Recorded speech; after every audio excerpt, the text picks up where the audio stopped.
This is episode number 12 of Our Findhorn Barrow, and today me and Alex Wright are joined by Maria Craig, who's a very good friend of ours as well.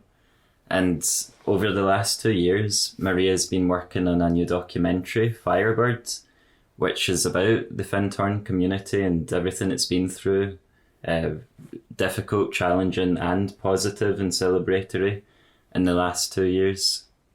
And Alex and me were both part of the process of helping with the documentary as well. Alex more so than me.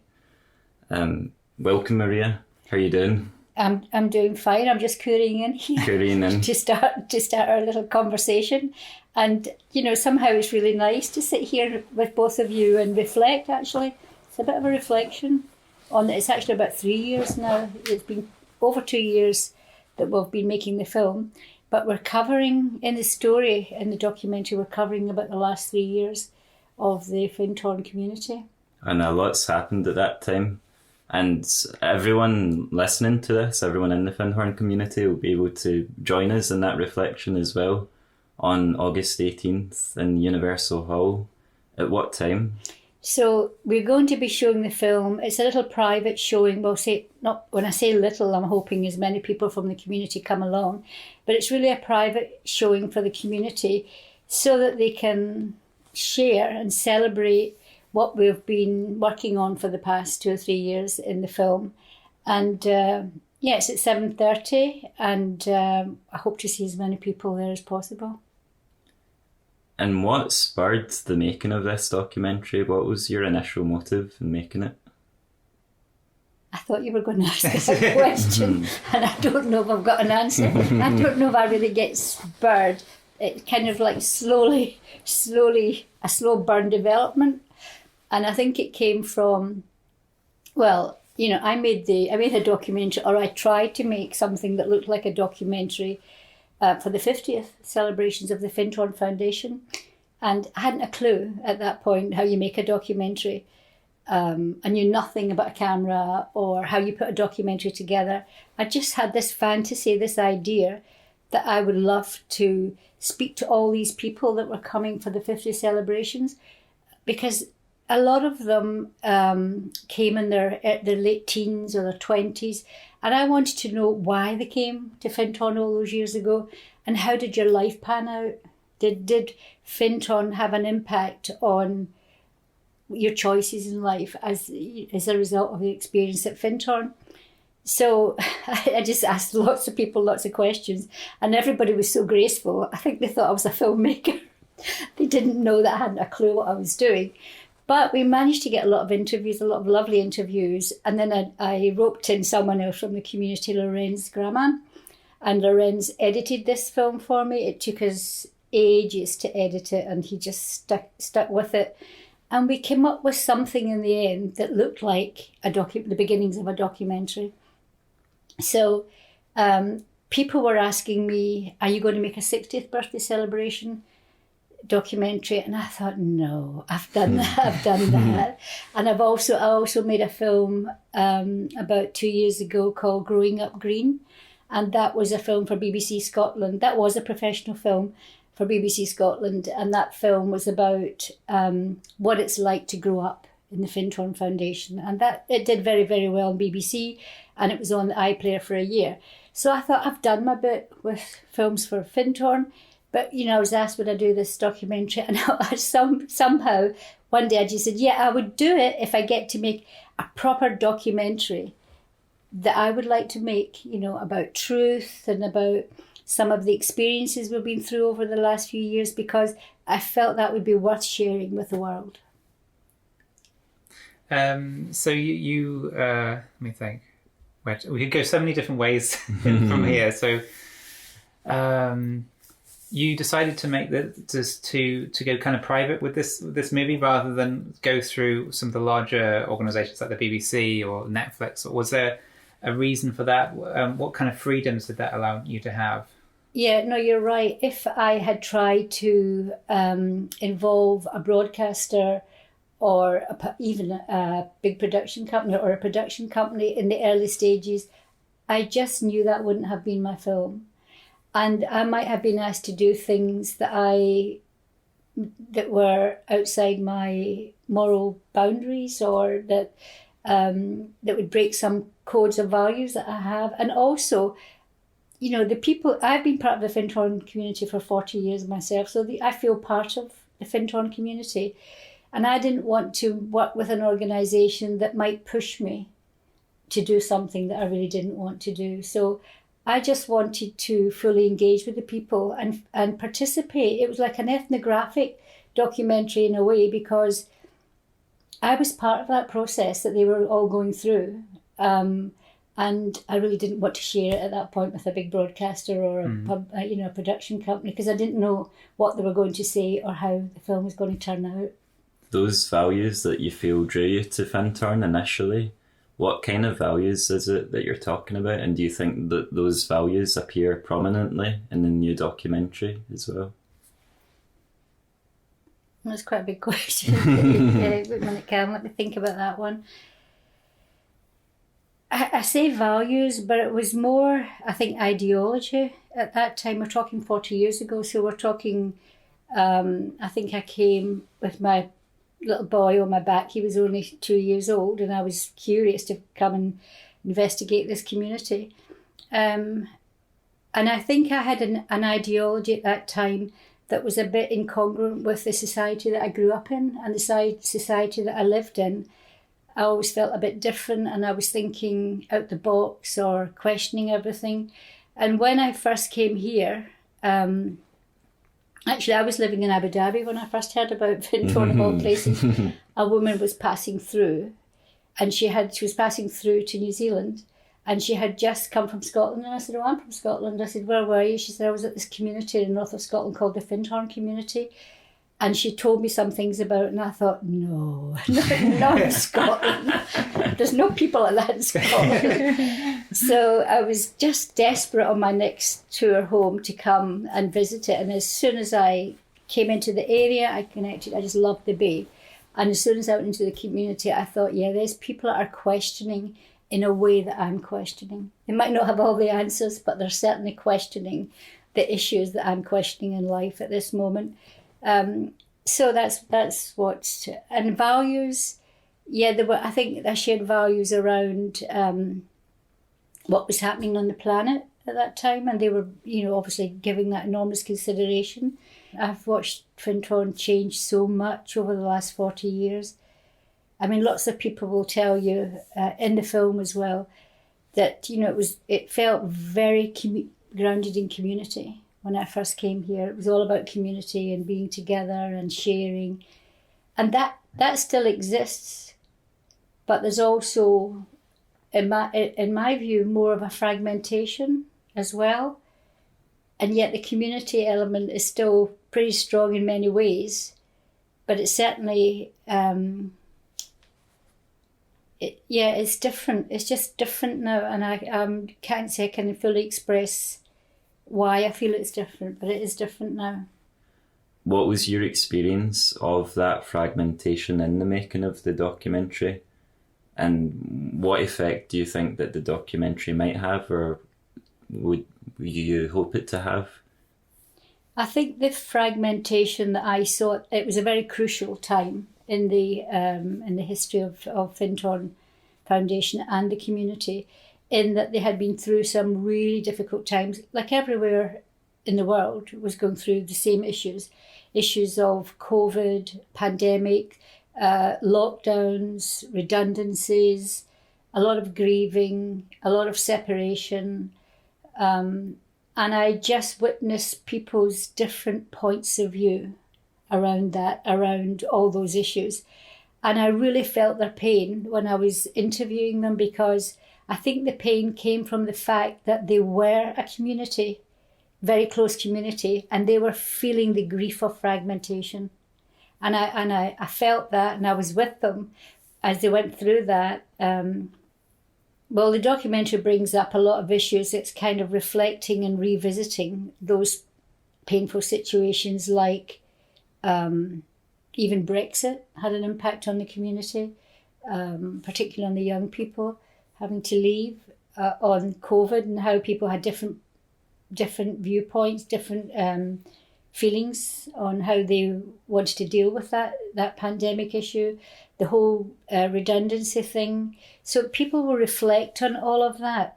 And I think what the film might do is that it will give an opportunity and a bit of space to see, maybe for the first time, how other people, what they were going through, and their views and their feelings and how they felt about it. Because they might never have heard that before. Did your opinion, did your idea of what the movie was going to look like change as you were filming it? Yeah, I think I had an idea of what it was going to be. I wanted it to be about, the film starts with someone setting the scene, Robert Holden setting the scene of that that normal, our idea of normal doesn't exist anymore, and might never, that might never exist again, what we believe is normal. And that we as a community are going through something that the whole world is going through, so we're no different. So I always thought that I could tell this story, our story, as a little allegory for what's happening in the wider world, and we're no different. And it would be interesting for the world to see how we as a spiritual and ecological community worked through these issues and how we dealt with those issues. And it would just be a different story. If you went into a factory and a lot of people were made redundant in that factory, they would have their story to tell. Some of the issues will be exactly the same and some of them will be different, and people will process them in different ways. So I was kind of showing how I was trying to show that we've been through the same as everybody else. We're no different. We might have processed it differently, and maybe we didn't. And I was just open to see what would come up from that. Because the last two documentaries I saw, they were a lot more, what's the word? It's like very positive about the community, looking at the good sides, and this one kind of goes into the light and the shadow of the community. So what was it that made that shift to looking at the shadow side of things? Well, as I think I mentioned before, the first one, I had no idea what I was doing. I was just asking people a load of questions. And I didn't really know the guts of making a documentary at that time. I didn't know really what it was all about. I just thought I would try and interview some people and they can tell the story. But I realised, and the second one, Growing Up Green, was positive and nice because the young ones that I interviewed didn't say any negative things about the community. They just enjoyed growing up here and they were happy to talk about their childhood here. So it was just what came out of their mouths that I just recorded. But this one, I was keen because what I haven't said is that since I made that first documentary in 2012 on the 50th anniversary, I decided to quit my job. Or, I used to have a business, not do it anymore, and I'll go to university. And I studied for 5 years film, and then I did a master's in script writing because I really wanted to know how to make a documentary. And this time, this was a great opportunity to make a feature documentary and really tell a story, an honest, authentic story. And I think kind of managed to achieve that in some way. Yeah, I think you have. Yeah, you have. And you're very modest. I mean, you were top of the class at your... Yeah. In your, Your films have been winning awards as well. What was it like being a mature student? I mean, I imagine you were quite a lot older than a lot of the students. Well, I could have been their granny, Alex. Really, I could have been their granny. That was quite traumatic, I have to say. It was wonderful on one level, but on another level, it's like, I don't know if you've seen the film, I think it's Big, where he's an elf and he's sitting in the back of the class and he's enormous and there's all these little elves. That's what I felt like those 5 years at university. Well, not the masters, because there was quite a few mature students there. I enjoyed it, but it was really, really difficult for me. Mostly because everything was digital. I mean, the first day I was there, somebody asked me to send a PDF, and I thought, what's a PDF? I didn't even know how to get into the library because I didn't know you had to have a digital. There were so many things I just didn't know how to do. So that was so difficult for me. It took me about a couple of years to fit into that whole digital aspect of learning. But I loved the course, I loved the topic, I loved the subjects, I loved the storytelling. And actually I really loved working with all these young people. I really loved it, even though I was about, 3 times their age. I really enjoyed it. Made lots of young friends. And I did manage to graduate top of my year, but I thought that was a big mistake. I still think they made a mistake. I still think they gave me somebody else's award. They gave it to the wrong person, and I think that's just because I was used to, working hard, and I've always run my own business. And so it was just, I think, tenacity, absolute tenacity. And you'd be studying while they were drinking, probably. Absolutely. Even when we made our final dissertation film, which was a very serious subject, we made it in Wales. And they were all out partying the night before, and all these people were coming from all over Wales to make this very serious film. And I was a bit of a wreck because I thought, how are they going to turn up the next morning? They were pretty hungover, but still, that award, that film managed to win a few awards, including 2 Royal Television Society awards. So we must have done something right. Can you tell us a bit about your life before filmmaking and before settling more into Findhorn? What was it that brought you around the world, and what was your business? Well, if we go way back, I grew up in the East End of Glasgow, and I left school when I was 15 because I came from a big working class family, and everybody had to leave school and go and work and make sure that you brought money in to help the rest of the family. It broke my heart that I had to leave school, but that's the way it was. But I just had this dream that one day I'll go to university. Even though nobody in my family had ever been to university, I just thought one day I'll go to university. So I just kept that dream alive. And I knew that at some point in my life, I'll go and study something that I love. If I had gone to university way back then, I think I would have studied something to get a job.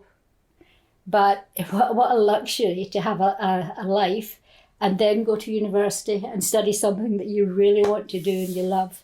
So that's my background. But I was very enterprising. I was a bit different from the rest of my family. I very quickly, I went into commerce and I had a very good job in Manchester. I used to travel around the world for BOAC in their PR department. And I met what's now my husband, David. And then David... Through hockey, that's right. I played hockey for a ladies' team. He played for a gents' team round the corner. David was a great hockey player. He was an international hockey player. I just potted around. And David got a job in Tehran, in Iran. And we got married and went out there to live, and had a revolution. As you do. Yeah. I was only there about, in a few months, and had a revolution. And I was in the middle of it because I was working in the British Embassy. That was really for the Vice Consul section.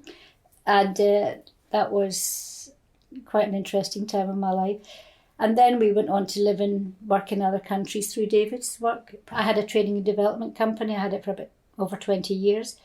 And I run training programs on entrepreneurship and personal development. And how did your relationship with the community here influence that? No, it was a huge influence because I actually, I don't know how I did it, but I used to work with CEOs of nearly all the major companies in UK, like Royal Bank of Scotland, BP, BBC, and I did training programs and leadership programs, and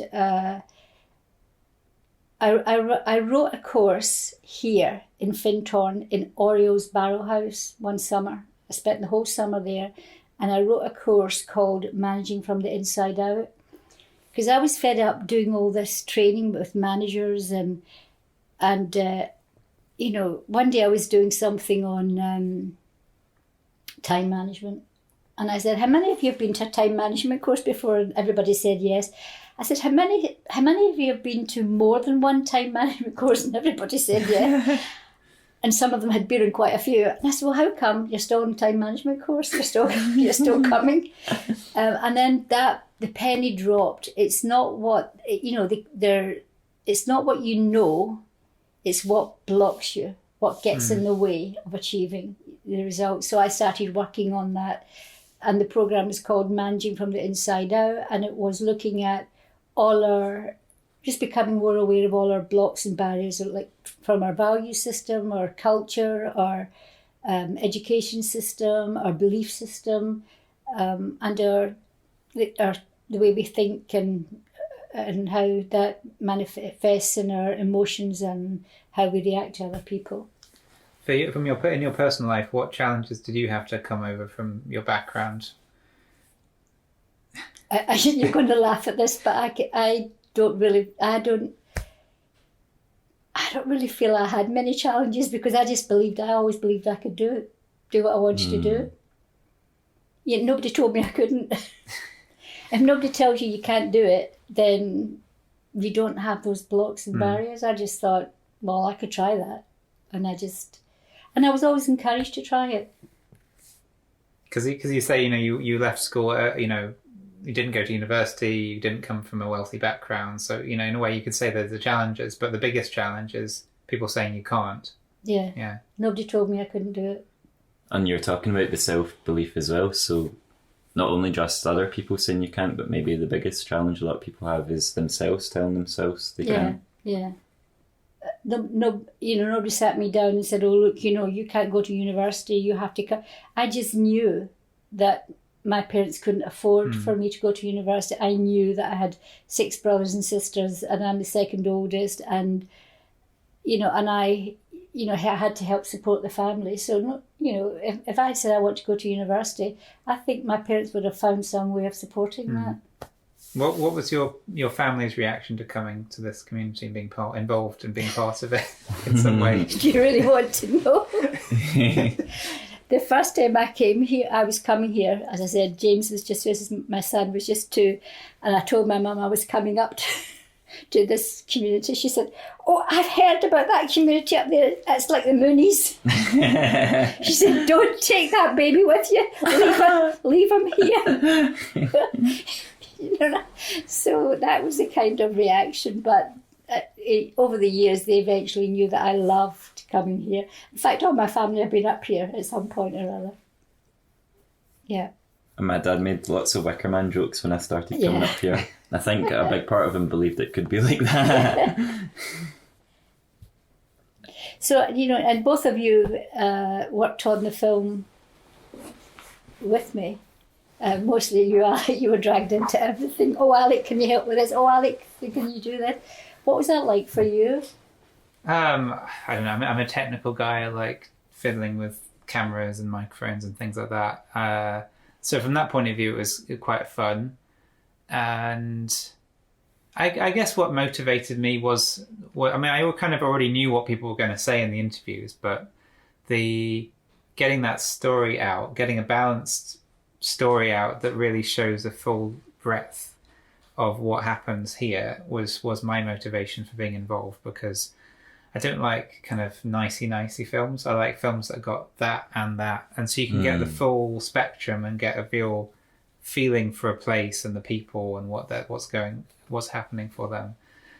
My experience, I guess I was mainly involved like around the 60th birthday week, and then the few weeks leading up to that, and then some of the time after it as well.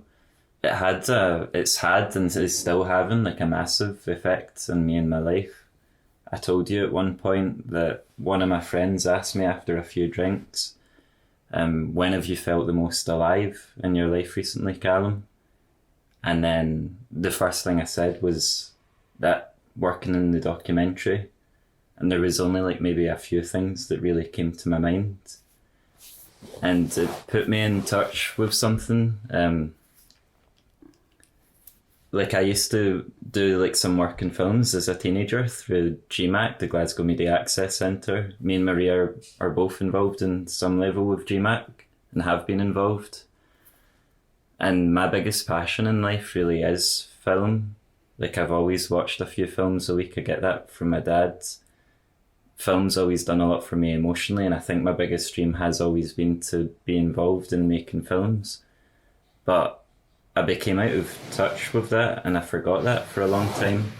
And then I went into doing things that I felt were like more realistic for me, and that was largely a self-belief thing. So I cut myself off from what I really want to do. But then in like the friendship that I've had with you, Maria, and then like having you as a mentor as well and working with you, and that whole experience of working in the documentary, it just reminded me of like, I'm alive here and now. I don't know if I'm going to be alive again after this. My life is moving. Time's going forward. Why don't I just do what I really want to do? So it's completely changed the direction of my life, I would say, just being involved in that process. And I'm very much finding my feet, and it's tough sometimes. But at the same time, it's weird. Like I had more like maybe like security and comfort in some ways before, but it was more painful inside. Now it's less painful inside. Now it's like inside it's much more aligned with what I feel like I'm here for and what I want to do. And just being involved in this documentary has really like set me in the right track for that, and like knowing you has set me in the right track for that. Yeah, that's nice to know, Carl. It's funny that we're such a intergenerational team. Yeah. quite an odd bunch, really. The three of us. Yeah, I mean, I guess the three of us and Elisa, who was our help, did a lot of the cinematography, and recently she's just spent a lot of time working on the colour grading. She's helped an awful lot with that. Yeah, we were quite the four of us going around at that 60th were quite an interesting bunch, and it was a great time. It was a lot of fun. And that was the best part of the documentary, was the 60th birthday. I felt very alive and involved at that time as well. It's been really hard work. The whole thing's been hard work, but I just think it's been so rewarding. And at that time, at that week, there was so much music everywhere, all over the park, so much dancing. There was like a few events happening simultaneously, so much cake going around. I'll always remember there was like no cake, and there was an emergency with the cake, and then a call-out goes for the cake, and then suddenly it's like 17 cakes appear within a few hours. It just shows you the power of that place. Yeah, one phone call goes out. Yeah. The cakes are appearing everywhere. We called that Cake Gate. Cake Gate, yeah. Because it was through me that they discovered that they had no cake. Yeah. Because I bless Katerina. I said, I'm going to go and talk to Katerina and ask her if I can film her making the cake. And I asked Katerina, can I film you making the cake? She says, what cake? She had no idea she was making the birthday cake. And that's when we realised that we had no cake. But when you're filming, I think you must have felt this as well, and you, Callum, when we were filming some people, you just knew that what they were saying and how they were saying it was so crucial to the story and so important, or it was so authentic and heartfelt that there's no way it couldn't be in the film. Did you feel that? Yeah, I mean, some of the interviews, it's just like the emotion was just bursting in the room, and it felt like something very important to witness as well. Yeah, I felt often when we were doing those interviews that I'm glad I'm here to hold this space, because it's allowing people in a very intimate way to say what maybe they've been bursting to say for a while, or they've been holding in, or they didn't even know that they felt that until they were asked the questions. So I felt privileged in a way to be able to sit there and hold the space for them to share and to say what they wanted to say. and allow their feelings to come up. Something I find kind of strange or contradictory about film is that you're in this room with just you and them, and then it's on a big screen. It's like it's really public, but also really private at the same time. They're not on a stage, but that might get seen by 1,000 people. Whereas what you say on the stage could be just said to about 40 people, but you feel really nervous about it. No, I think that's a really good point, because when you're sitting talking to someone, it's like you're having a conversation, and it's only later you realise that all those conversations and all come together and make this story and make this film. But it's almost kind of, I don't know what the word is like a bit surreal in a way that little conversation became part of this great big film. So I know what you're saying about that. Yeah. It's lots of different pieces adding up to an organic whole. Mm-hmm. In my time in Findhorn, like I went to different workshops, and I was really interested in like how things were processed emotionally and psychologically, and how that was different from the rest of the world. Just an attempt to like try and confront emotions that we avoid for years. And I went through like therapy last year as well, so like I was quite intensely questioning a lot of that within myself for the first time, I'd say, last year on a deep level.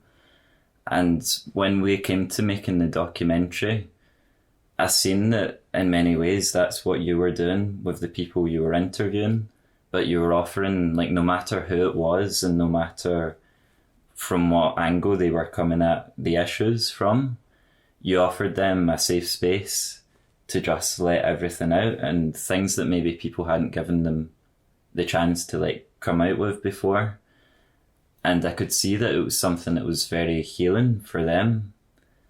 And I think the documentary as a whole is something that will be very healing for a lot of people. So it's just really opened my eyes to like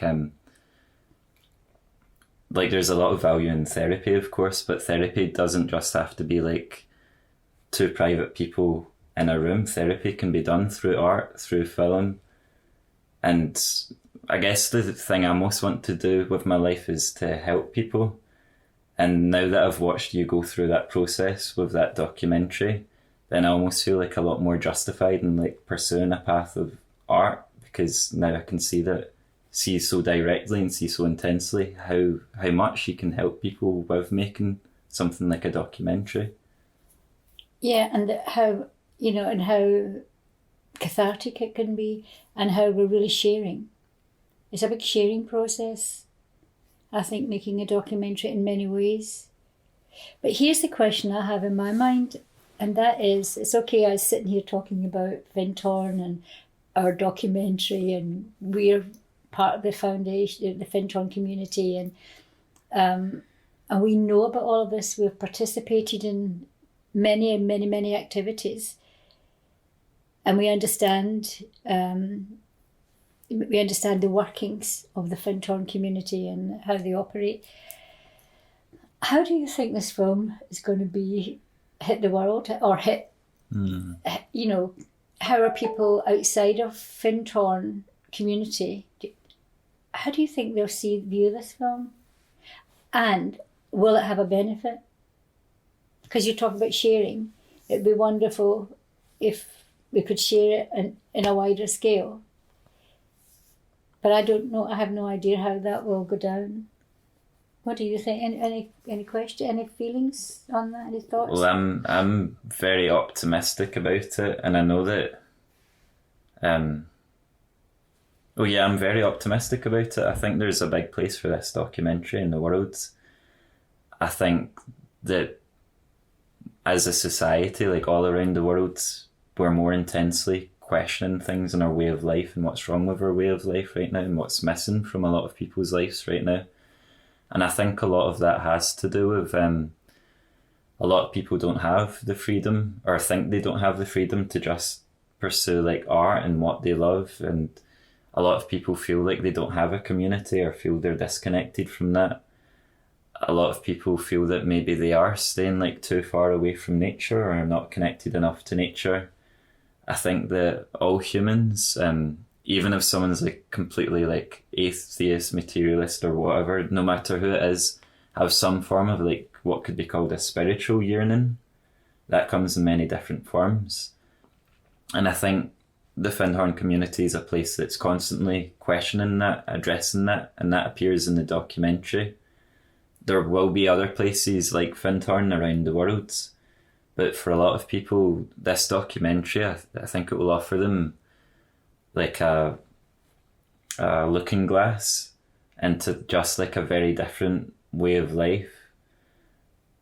So, I mean, I made a couple of friends in Findhorn that said they came up to Findhorn because of Grown Up Green and the BBC. Mm. So I think this has the same potential, and it might not even necessarily be sending them to Findhorn, but it might send them to other communities based on where they are in the world, or just send them looking for something else or try to change something in their life, because it shows that even in today's world, there are other ways of doing things, other ways of being. So I think this could really take off, this film. Yeah, I think I'm hoping that it might spark something in someone who's sitting with some spiritual awareness but don't know what to do with it, or some environmental questions and doesn't know where to take those questions, or just something within themselves that they're questioning and don't know where to take it. So there's so much wisdom in the film from a lot of our community members who have been here for a long time and sharing that wisdom, that I'm hoping that it just ignites a little spark in someone out there, that they might go searching for something, as you say, maybe not come all the way to Findhorn, but just searching in general. It might just trigger something for them. My biggest criticism of your film, I love the film, I think it was amazing. My biggest criticism, as you know, is that there were not enough young people in it. Was there a reason for that? Why do you think that was? Because we interviewed a few young people. What? I mean, there are a lot of older people in Findhorn, to be honest. I'm one of them. I think that we did interview quite a few young people, and in a way it might be a bit of a mistake, because when I look back on the film, some of the younger people that I interviewed had so much wisdom to share. And you don't need to be older to be wiser. Mm. They had so much wisdom to share. Callum's one of them, and that we interviewed Callum, and he had so much wise words to say. I think as a story, it was just a thing as all the people who weren't in the film are in the film. Their spirits in the film, because it was because I interviewed all those people that I managed to understand what the story was. So they're all in it in spirit, because it was through all their stories that we got a story. Mm. But when it came to the practicalities of actually putting this story together, you're grasping on to what links and what connects and how that connects with this part of the story. And it was just unfortunate that some of the way that things were said didn't fit into this bit, and maybe we should have had more of the younger ones' voices in it, and that I would accept that criticism from you, Alex, but what I did do was try to show them doing things in their, actually mostly they were singing, they were having parties and around fires and dancing. And I also realised that a lot of activities, like in the gardens or when we're putting up the pole or looking for volunteers for things, there was a lot of older people did that, and somebody could look at the film and think, well, where are they all young people? I tell you where they are. They're all in offices on computers. Yeah, it's or they're behind the camera. Oh, they're behind the camera. Yeah, because the young ones nearly all work from a digital, technical point of view now. They're doing their... they're working hard. There are a lot of young people in the community who are working very hard, but mostly from computers. So when you asked earlier what's changed, that's one of the things that's changed. That wouldn't have been 40 years ago. We would all have been out together doing all those things. Whereas now there's a bit of a split, because the young ones are in offices with computers doing things, and the older ones are, not completely, but just generally speaking, are out there doing, voluntary things because they're available to do that. Don't have to work in offices. So they were there, but a lot of them were behind closed doors, working away, beavering away in computers. But when we do see them in the film, I think it's just lovely to see the vitality of all the young ones. Yeah, we can't have them in front of the camera when we've got them behind the camera with me.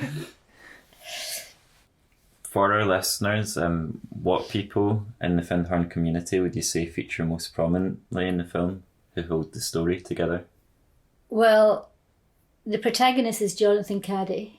And Jonathan is the son of the, well, people here, everyone here knows that, but for anyone who doesn't, the son of the Caddies who originally, I don't know if they started the community, but, well, did they start the community? They did, basically. Yeah. So Jonathan grew up here. As he says in the film, he was 6 when he came here. So Jonathan's the main character. And first cut of the film, in a rough cut, I think that it wasn't working story-wise, and I think that's one of the reasons it wasn't working, because there was too many people telling the story. And I think that was confusing. Not confusing for us here at Findhorn, because we know all these people and we expect them to tell bits of the story, but confusing for an audience who doesn't know Findhorn. So I took some advice and I listened to everybody's feedback. Every single person who gave me feedback from the rough cut, I took it on board and made a lot of changes because of the feedback that I received. And one of the pieces of feedback was that it would be better if we had one person, possibly Jonathan, carrying the story from the beginning to the end. So he's the main man. I guess Jonathan is the main character. Kaido holds quite a part in the film. Daisy and Thomas share their story, and people who were involved in the redundancy aspect of the story, like Durton, people,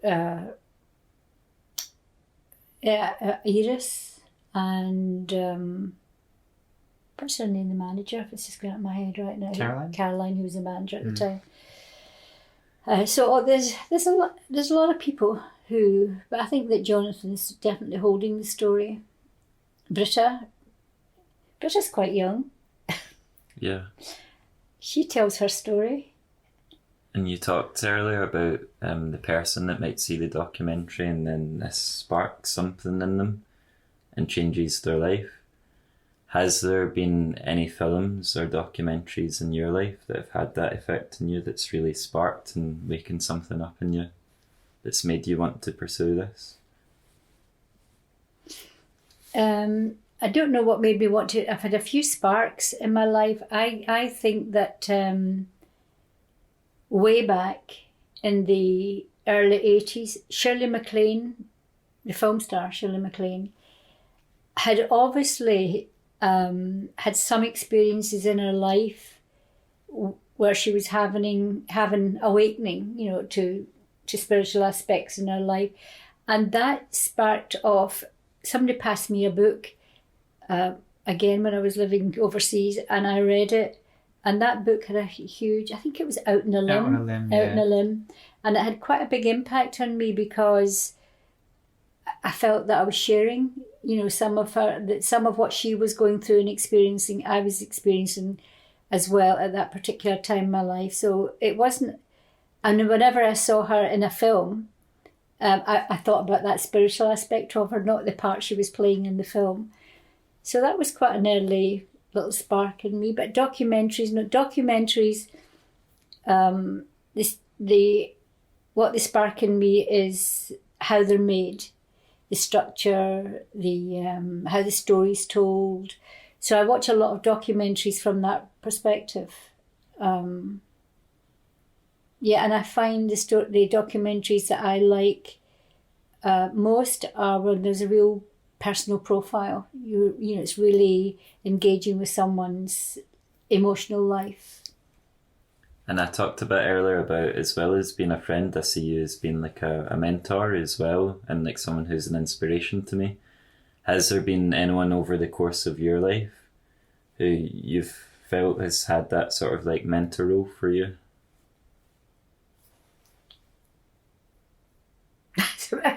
Well, I can't answer that question. That's an interesting one. Not really, Cal. Isn't that interesting? I'm trying to muster somebody up. I wouldn't say inspiration, but I've got a lot of people who hold me in my life and allow me to do crazy stuff. Like David. He's a fantastic cook as well. He's a great cook and makes the cups of tea and allows me to do... I remember he was interviewed when I was at university. I did a semester. Would you believe I did an Erasmus semester in Madrid?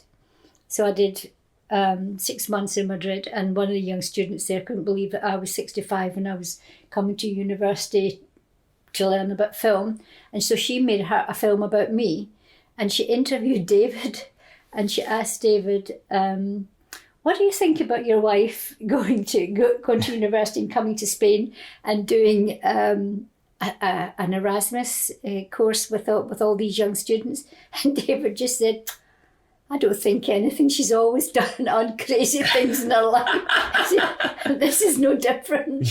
So I guess having somebody in your life that allows you to be who you are and do the things that you do and make the mistakes that you have to make along the way, and let you walk into the mistakes and be there to pick up the pieces when you fall apart, has probably been the biggest inspiration in my life. Has there been any moments where you said you shouldn't do that and you've done it and it's been a big mistake, or is it... No, David's never said don't do that.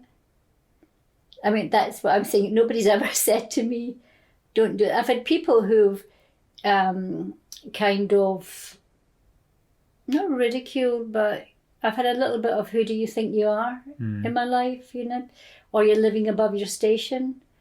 In other words, you're trying to do something that you're maybe not capable of. But I've never heard David saying anything like that. If I've ever wanted to do anything, even my son, James, is the same. Well, give it a go, Mum. Why don't you just try it? So I don't really have many people in my life that tell me I can't do things. And even if they did, I'd do it anyway. Yeah. So that's not mentors, but a lot of people. And David's a great landing space. A great place to land if it all goes belly up. Is there something about the character of Glaswegians that helps, the entrepreneurship side, or, where you come from in your background, or... I think it's the opposite, actually. I think that Glaswegians are very much, at least the Glasgow that I know, the working class Glasgow, is very much I don't know why I'm different, because really it's like, don't go above your station, don't you think? Don't.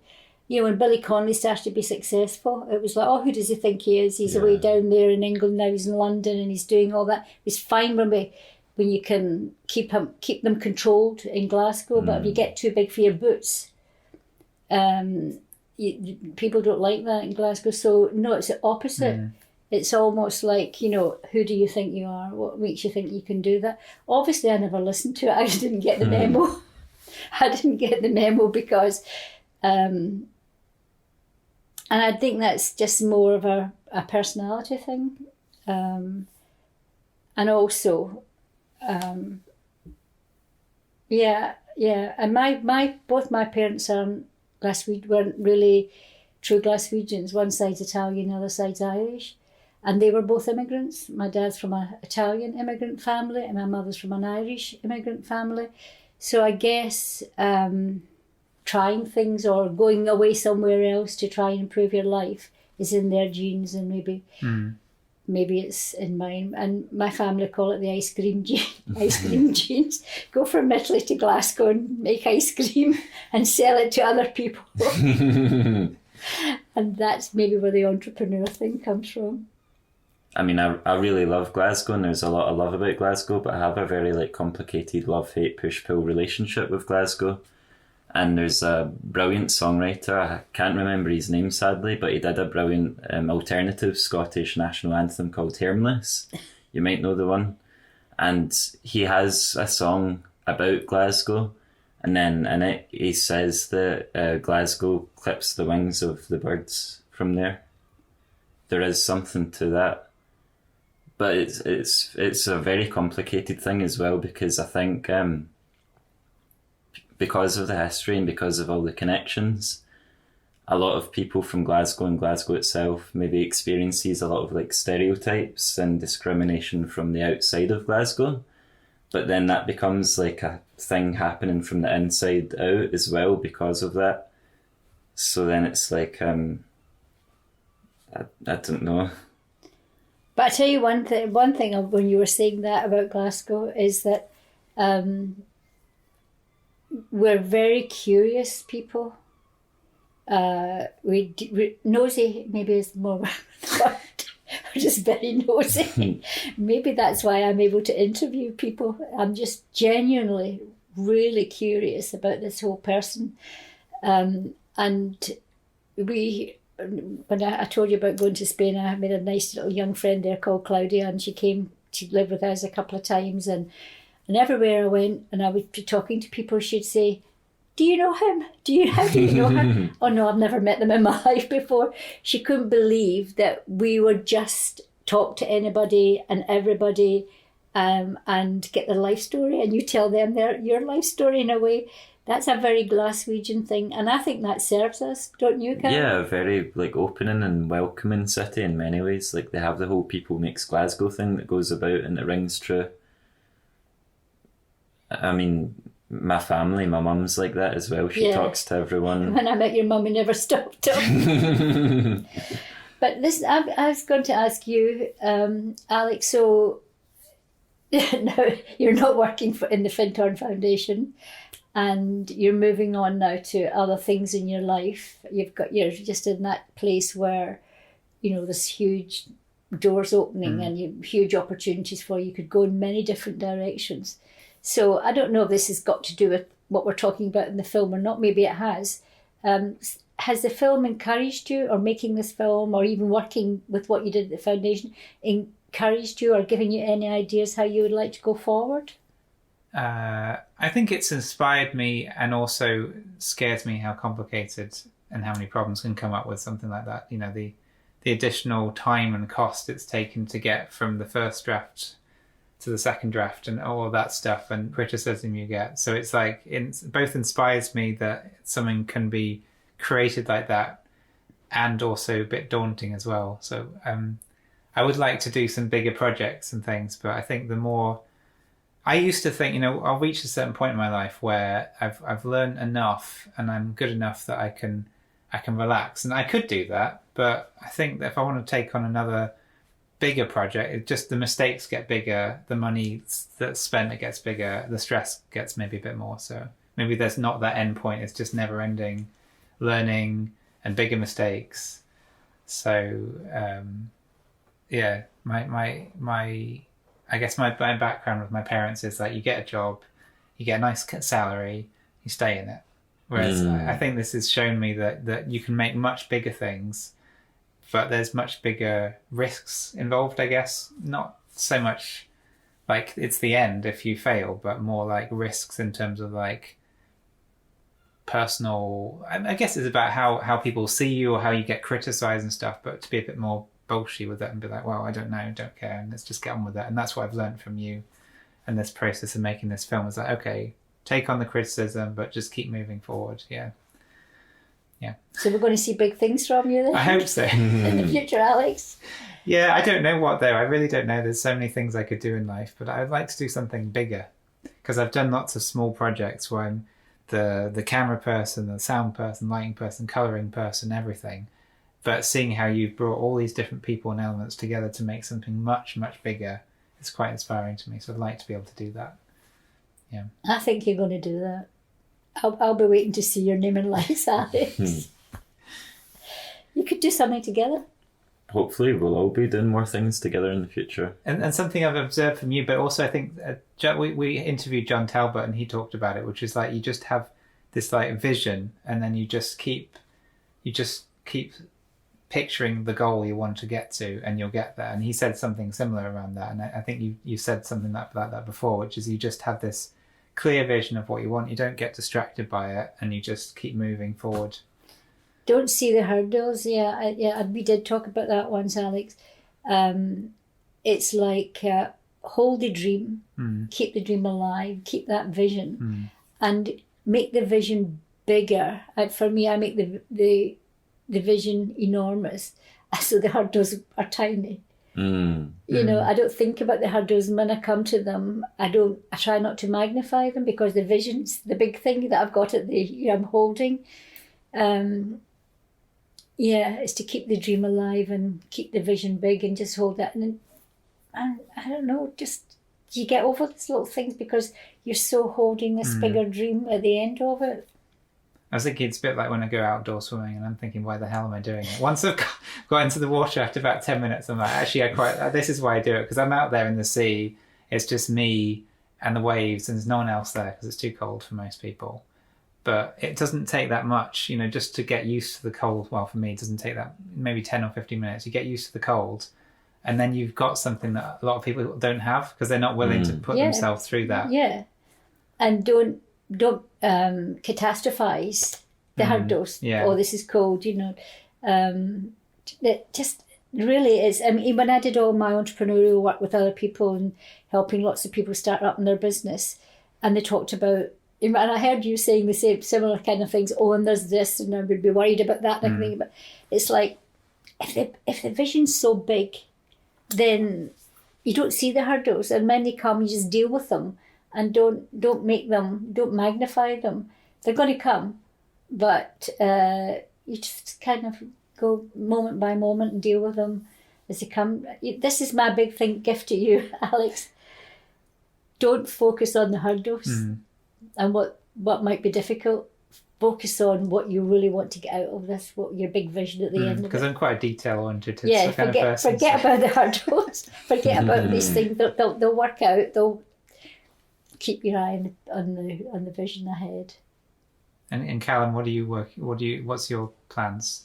What's your vision? My vision? Well, I do have visions, but I almost feel like embarrassed to talk about them because they feel like so big. Bigger the better. Go for it, Callum. So like the way that I hold my vision is that like one day I'd love to have like an Academy Award in screenwriting.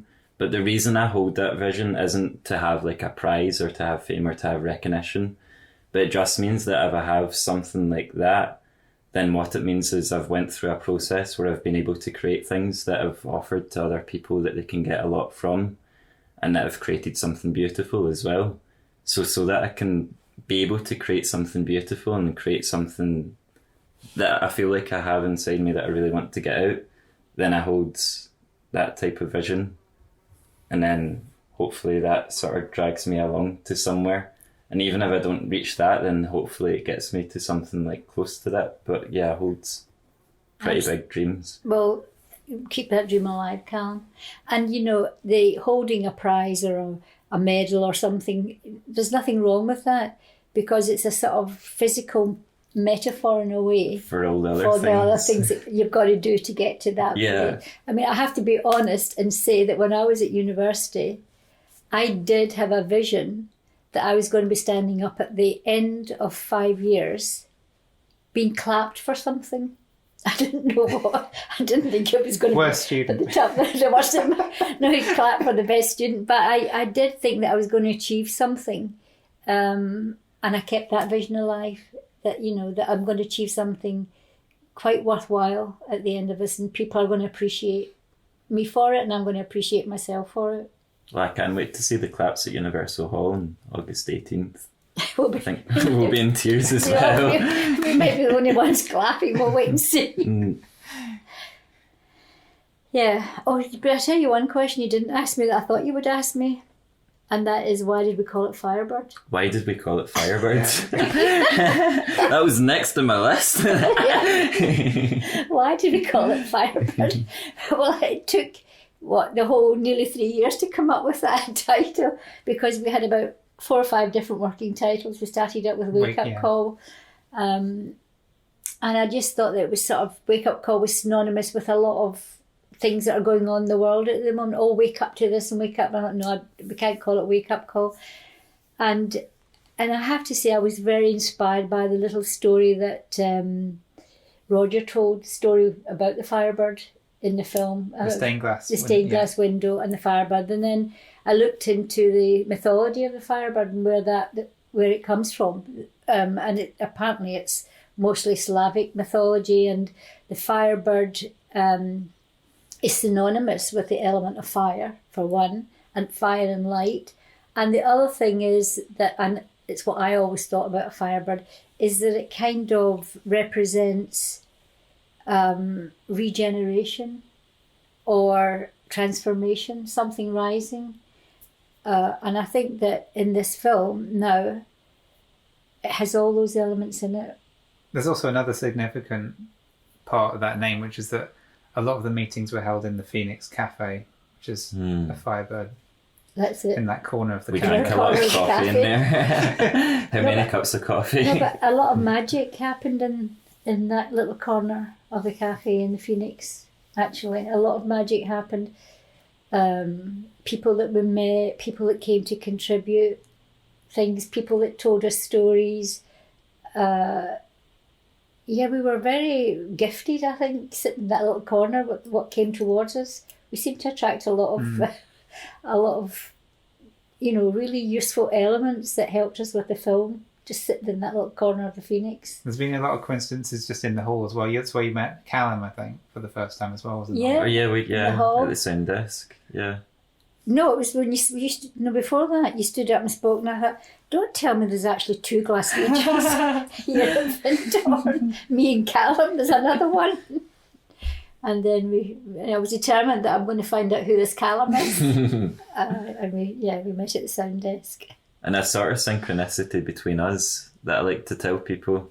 Like your husband's called David Craig, and then my best friend since I was like 12 years old, a guy I've been to like 5 countries with, is called David Craig.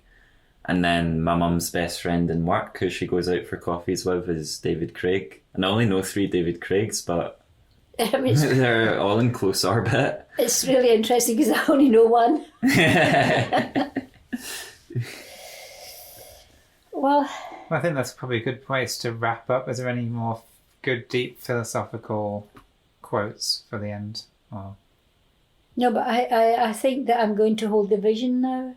And I think we all should hold this vision, that we see people around the world watching this film and connecting, having a heart connection with it. That's what I would really love for the film, that somewhere in the other side of the world somebody feels something and sparks something within them as a result of watching the film.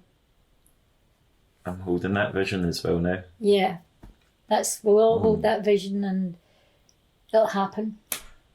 And it's been great for me to do this because really it's just like sitting down and having a chat like we normally do in the Phoenix Cafe or in my kitchen till 12 o'clock at night. So it's nice to be with you guys. Thank you. This has been our Findhorn Barrow, episode number 12. 12, yeah.